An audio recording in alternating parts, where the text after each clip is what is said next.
अस्सलामुअलैकुम, welcome to my YouTube channel. उम्मीद है आप तमाम लोग खैरियत से होंगे। कराची की अवाम आजकल अजीब चक्कर में फंसी हुई है। सुबह बेचारे स्कूल, कॉलेज, यूनिवर्सिटी और ऑफिस के चक्कर काट रहे हैं। दोपहर को इनके सर में चक्कर हो रहे हैं। शाम में ये बाथरूम के चक्कर लगा रहे हैं और रात में ये अस्पतालों और डॉक्टरों के क्लिनिक के चक्कर लगा रहे हैं।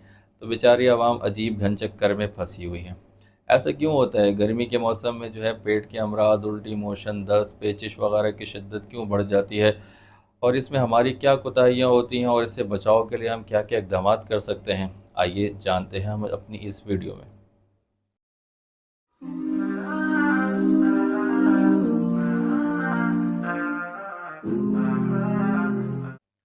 जी नाजरीन, ये बात तो आपके अपने मुशाहिदे में रही होगी कि आजकल हर घर के अंदर ये सिलसिला शुरू हुआ है।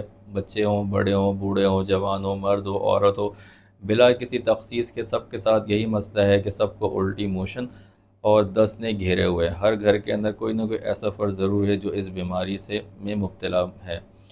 अच्छा, ऐसा क्यों है? इसकी बहुत सारी वजूहात है, लेकिन जो सबसे इम्पॉर्टेंट और बड़ी वजह है वो है आलूदा पानी का इस्तेमाल। हमारे नलकों में एक तो पानी नहीं आता, और अगर आता भी है तो अक्सर औक़ात वो गटर लाइन के साथ मिक्स होकर आ जाता है, जिसकी वजह से जो साफ़ पानी है, गंदा पानी है, मिक्स हो जाता है। और हम जैसे जो पढ़े लिखे लोग हैं वो पानी उबालने की ज़हमत तो गवारा करते नहीं हैं, और हम वही पानी जो है अपने ख़ुद भी पीते हैं, बच्चों को भी पिलाते हैं, रिश्तेदारों को भी पिलाते हैं, और जो ये पेट के अमराज का बायस बनती है। दूसरी इम्पॉर्टेंट बात, भाई पानी उबाल लो, पानी उबाल लो, पानी उबाल कर इस्तेमाल किया करें। तमाम लोग यही बातें, तमाम डॉक्टर्स यही हज़रात हज़रात जो हैं वो ये आपको बार बार कहते हैं पानी उबाल कर इस्तेमाल कर लिया करें। चूँकि हम पानी उबाल कर इस्तेमाल नहीं करते हैं, पानी के अंदर जो बैक्टीरियाज़ हैं जो पेट के अमराज की वजह बनते हैं वो मौजूद होते हैं, और जब हम वो आलूदा पानी पीते हैं, वो गंदा पानी पीते हैं, तो फिर हम पेट के अमराज में मुब्तला हो जाते हैं। दूसरी इम्पॉर्टेंट वजह ये कि भाई हम सारे जो हैं वो चटोरे हैं। चटखारेदार चीज़ें खाना हमें पसंद होते हैं। बाज़ार की जो चटपटी चीज़ें होती हैं, गोलगप्पे हैं, फ्रूट चाट हैं, छोले हैं और दही बड़े हैं, और ये तमाम चीज़ें हम शौक़ से खाते हैं। ठेलों पर मक्खियों की भरमार होती है, हम अपनी आँखों से देख रहे होते हैं गोले गंडे की हालत, या जो हमारे पास दही बड़े वाले की हालत, या जनाब जो फ्रूट चाट वाले हैं उनकी हालत हम देख रहे होते हैं, लेकिन इसके बावजूद हम अपने आप पर काबू नहीं रख सकते और उन चीज़ों को इस्तेमाल करते हैं, और फिर शाम में पेट पकड़ के डॉक्टरों की क्लिनिक के बाहर लाइन में बैठे रहते हैं। तो जनाब थोड़ी सी ज़रा अपने जायके को कंट्रोल कर लें।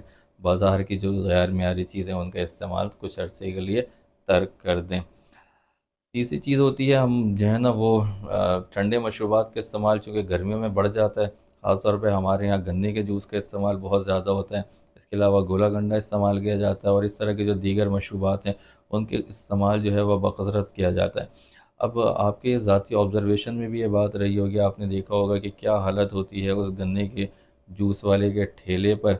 मक्खियों की भरमार होती है वहाँ पर, गंदगी की भरमार होती है। वो एक ही गिलास को बार बार एक ही बर्तन के अंदर डाल के धो रहा होता है, और वही फिर दोबारा से आपको पिला देता है, और आप भी बड़े शौक़ से ठंडे ठंडे मशरूब का मज़ा लेते हैं, और उसके बाद फिर बाथरूम के चक्कर काट रहे होते हैं।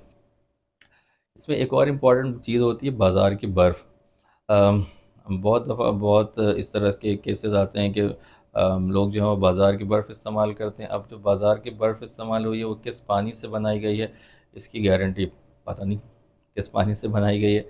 नल का है या जौहड़ का है या लालम कहाँ का पानी है वो इस्तेमाल करते हैं, और वो फिर आपके पेट को ख़राब करता है।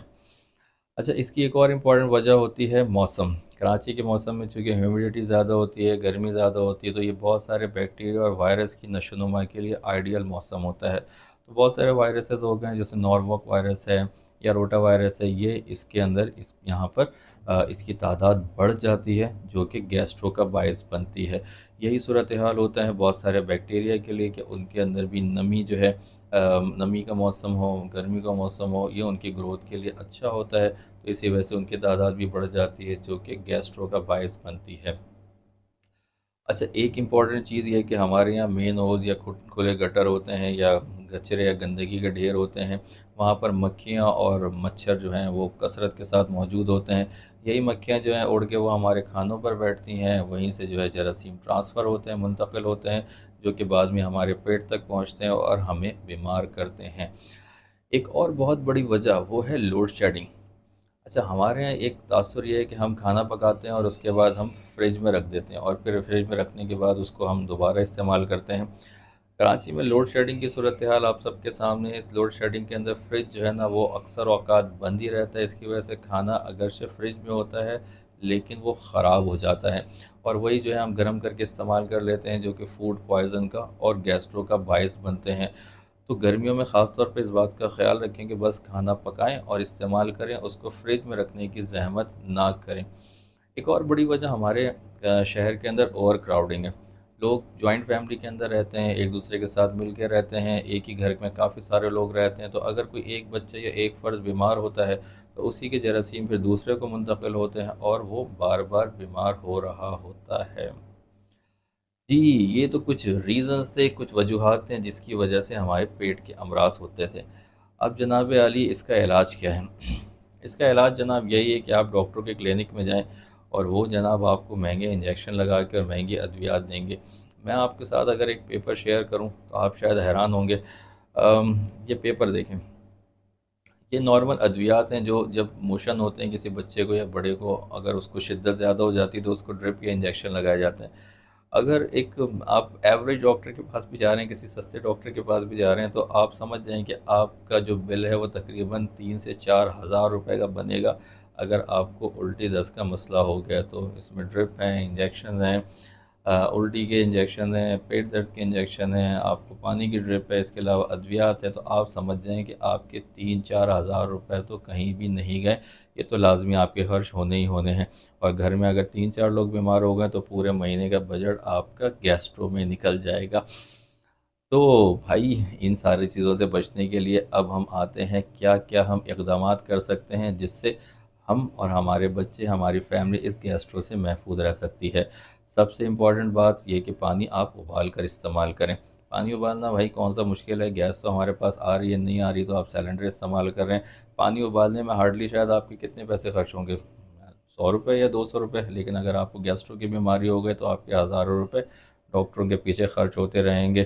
तो आप ज़रा इस बात को जहन में रखें, अपनी माली इस्तात का ख़्याल रखें, पानी हमेशा उबाल कर इस्तेमाल करें।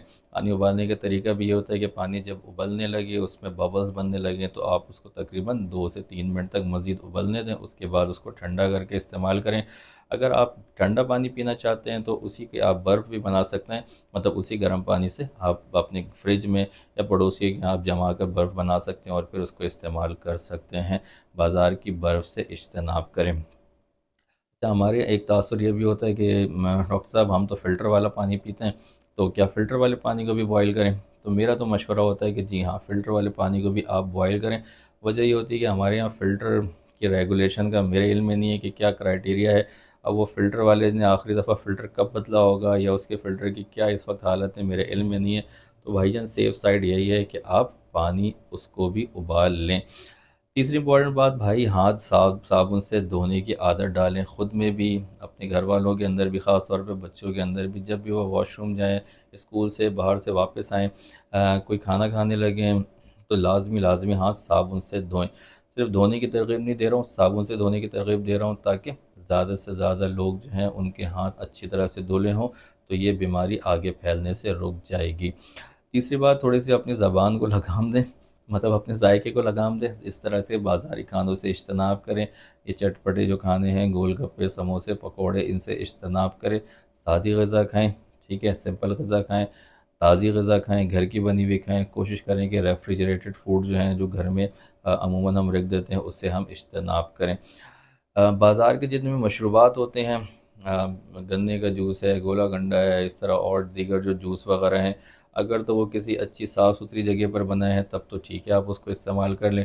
लेकिन अगर आपको लग रहा है कि नहीं जी, वो उसके अंदर जो है वो हाइजीन का ख्याल नहीं रखा गया, तो आप बेहतर है आप उससे और अपने बच्चों को भी उससे रोकें, उससे इज्तनाब करें। एक और इम्पॉर्टेंट बात कि घर और इर्द गिर्द की जो भी जगह हैं उसको साफ़ सुथरा रखें। हमारा शहर है, बराए मेहरबानी इसकी सफाई का ख्याल रखें। गंदगियाँ होती हैं उसमें मक्खियाँ और दीगर हशरातुल अर्ज़ पनपते हैं, लाल बेग वगैरह पनपते हैं, वही हमारे घरों के अंदर आते हैं और फिर हमें बीमार करते हैं। गटर या मेन होल जो है उनको खुले ना रहने दें। अगर आपके फ्लैट्स में या महल्ले के अंदर है तो आप खुद ही चंदा करके उसको बंद कर लें, गवर्नमेंट पर ज़्यादा इस पर इन्हिसार ना करें।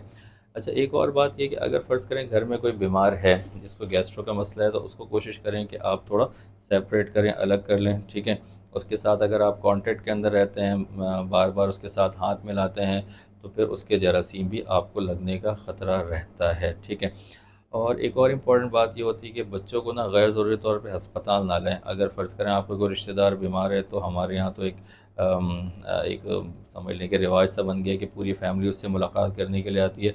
अच्छी बात है, तीमारदारी करें, लेकिन कोशिश करें कि सिर्फ बड़े हैं वही आएँ, बच्चों को लेकर ना आएँ। बच्चों की इम्यूनिटी कमज़ोर होती है और फ़ौरन से बीमारियों को कैच कर लेते हैं। अच्छा, और अगर घर में किसी को गैस्ट्रो का मसला हो जाए तो फ़ौरी तौर पर ओआरएस पिलाना उसको शुरू कर दें, जिसको निमकोल कहते हैं।